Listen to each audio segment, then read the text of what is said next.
Imagine if anything you wanted to learn could just be downloaded from the internet to your brain instantly. Well, that's basically everyone's fantasy of learning. Some people even pay thousands of dollars for courses that promise they'll learn something just because they think the contents of it will make learning that desired skill easier or better somehow. The reality is, you probably spent countless hours reading and writing things down for a test just to completely forget it the next day. Or you may have spent years at school learning a second language just to have absolutely nothing to show for it apart from, "Hi, my name is blank." We as humans like to feel smart, which is why learning new things is so exhausting, because it makes us feel incredibly dumb. Like when you're reading a book, but after every paragraph, you realize you didn't absorb any information despite your brain literally reading and understanding the words. But once you understand the actual science behind learning, you can then program your brain into absorbing information 5 to even 10 times faster than normal. The only problem is, it's not fun, and you might not want to hear it. The optimal way to learn doesn't really feel like learning the traditional way that you were taught growing up. Ironically, in order to start learning faster, you first need to learn how to learn. Our brains have evolved to remember things based on 3 core principles: things that are hard, emotional, or repeated. Combining these together will basically guarantee that you learn something in the process. An emotional learning example would be the classic burning your hand on a stove scenario. An example of repetition would be, say you spend hours of your life trying to beat the same boss in a video game. At first, you feel as if you have no chance of winning, but after dying over and over again, repeating the same process of back and forth moves, the constant repetition eventually causes your brain to learn the patterns of the boss so that you can respond with the correct counter moves to beat it. But despite these principles, most people try to learn through easy, comfortable scenarios like reading a book or watching a YouTube video. This feels like learning in the moment, but let's be honest, you probably can't even remember the last 3 YouTube videos you watched. This video is about the proven, science-backed methods that make knowledge actually stick, and optimize it so that you can learn at a rapid pace. Then you can flex on everyone at the family function with your newly acquired knowledge.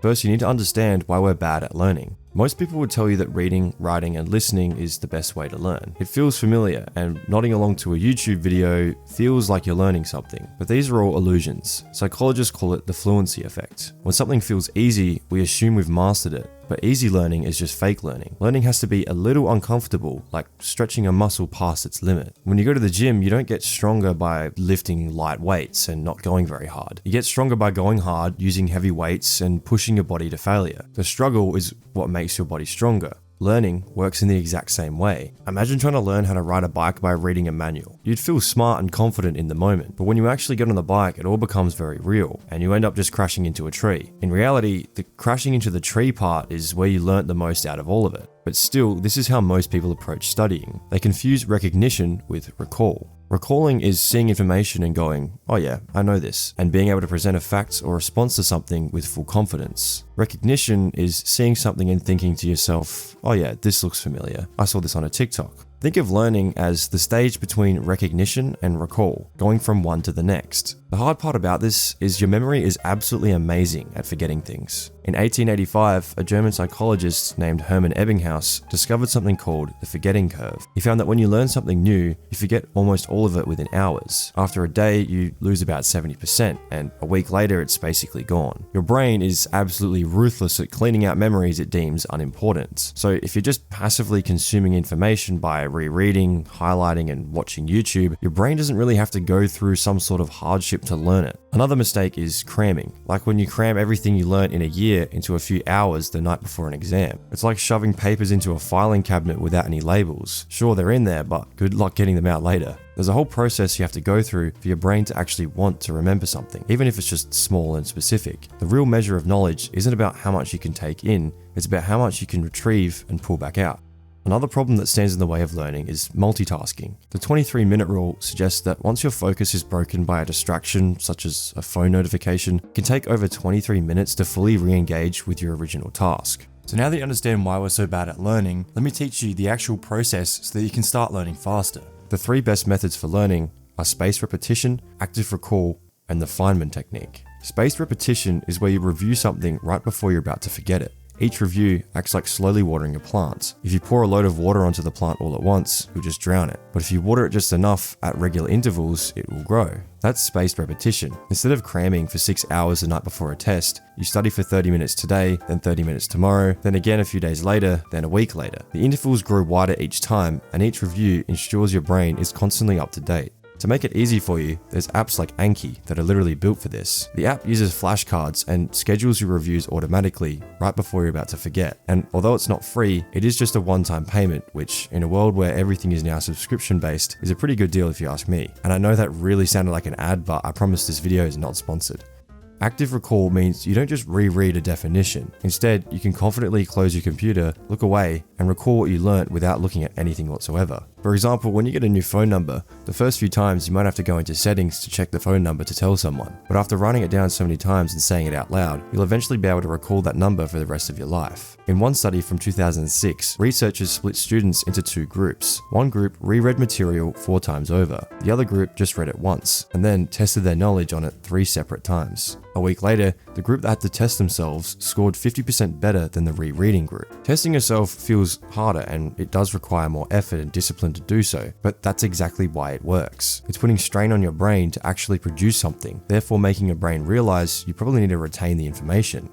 Richard Feynman, the Nobel Prize winning physicist, had a simple method. If you can't explain something simply, you don't actually understand it. Basically, you pick the concept you want to learn, then try to explain it as if you're explaining it to a 10-year-old. Take notice of where you stumble or use big words that a 10-year-old wouldn't be able to comprehend. Then go back to the source, fix the gaps, and explain it again. This is a really good example of why someone like Neil deGrasse Tyson or Bill Nye are so confident in their knowledge. They're able to water down what they know to such a low level of thinking to explain it.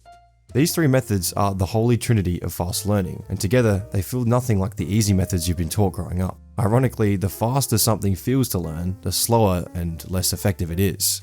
Here's some ways that you can apply these methods. Instead of rereading a chapter over and over again, just read it once, close the book, and write down or speak aloud everything that you remember. That's active recall. And instead of cramming everything into a short period, using spaced repetition, you can set up short review sessions spread over different days or weeks to test what you know. Then, once you feel like you've learned something, try to explain what you know out loud as if you're explaining it to a child. You'll feel dumb at first, but that's the point. That struggle in the moment is your brain learning. And if you stack these together, you can almost guarantee that you'll learn whatever it is you want to learn at a rapid rate. So now that you've got the holy trinity of learning, you've got a strong foundation. But there's more that you can add to make learning even faster. Here are some of the best add-ons. Chunking means breaking information into smaller, meaningful pieces. Think about phone numbers. You don't remember it being this big, long digit number. It gets broken into sections like this. That's called chunking. When you're learning something complex, like a new language or coding, look for ways to group information into patterns. Humans are pattern recognition machines. A good example is chess masters. They don't memorize the board piece by piece, they see entire strategies and patterns, which is why they can recall entire games after just one glance. Humans are renowned for obsessing over categories and separating things into their own separate groups or tier lists, so you can use that to your advantage. Most people learn by putting everything into one big block. I'll do my math problems now and then my science later. But studies show that mixing subjects by interleaving actually works better. It's like CrossFit training at the gym, where instead of just doing the same exercise for hours, you mix in squats, deadlifts, pull-ups, which eventually make you stronger overall. Number 3 is teach before you're ready. Using the Feynman technique discussed earlier, where you try to explain something like you're explaining it to a 10-year-old, just do it more often, even if you know that you don't fully understand. You'll be surprised how quickly teaching accelerates your own understanding. There's a saying, the best way to learn is to teach. And that's not even just a saying, it's actually just neuroscience. Number 4, use analogies. I've been using heaps of analogies throughout this video, maybe even too many, I don't know, I'm still new to this whole YouTube thing. But the brain learns by linking something new to something familiar. When you use analogies, you're basically just branching off of old neural pathways. For example, me personally, I work as an electrician. When I started, the best way for the other electricians to explain electricity to me was by comparing it to water flowing through pipes.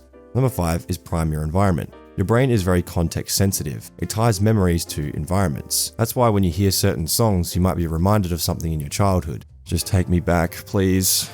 The book Atomic Habits by James Clear goes into this topic in great detail. I'd recommend reading it for anyone who wants to make a change in their daily life. James Clear talks about redesigning your environment. Study in the same type of environment you'll be tested in. If it's in a classroom, you might find studying to be easier in a library rather than your bedroom. You can also try anchor rituals, sort of like chewing the same flavor of gum every time you study to create mental triggers. So the next time you start chewing that gum, your mind subconsciously goes into focus mode. And this isn't all just a big placebo effect where you're just tricking your brain. Studies show that the ability to recall improves when your environment during learning matches your environment during retrieval. Number 6. One of the most obvious, but also the biggest one, is the thing you're probably neglecting: sleep. When you sleep, your brain literally replays the day's experiences, strengthens synapses, and moves memories from short-term to long-term storage. It's almost like an unconscious study session. Number 7 is take breaks. Studies indicate that the average adult's focus on a single task is typically around 20 to 25 minutes, after which time cognitive performance declines and the brain begins to wander. Instead of studying for hours on end, try breaking it down into 20 to 45 minute sessions with breaks in between, even if it's just 5 to 10 minutes. This is called the Pomodoro technique, and it works better because your brain gets recovery periods to rest. Stack all of these add-ons on top of spaced repetition, active recall, and the Feynman technique, and you've basically got a godlike learning system that feels unfair compared to what most people are doing. The reason most people never really learn anything isn't because they're stupid or lazy, it's because they're practicing the wrong methods. They spend hours highlighting textbooks, rewatching tutorials, and cramming in notes, which is kind of like trying to get better at basketball by just polishing the ball or buying new shoes. It feels productive, but it won't actually help you get better. The real way to learn is different. It's ugly, uncomfortable. It feels messy, but it works. And if you just follow these methods of learning, it'll make you realize just how badly your brain actually wants to forget stuff, which is why you need to have enough discipline to actually learn. If you test even just one of these methods, you'll notice a huge difference immediately. And that's the point of this video, to show you that the science is already there, you just need a system to follow. Leave a like if you found this video helpful. I really enjoyed making it and I want to make more just like it, so subscribe to get access to more content like this for free. Thanks for watching and I'll see you in the next video. That is, if you can remember.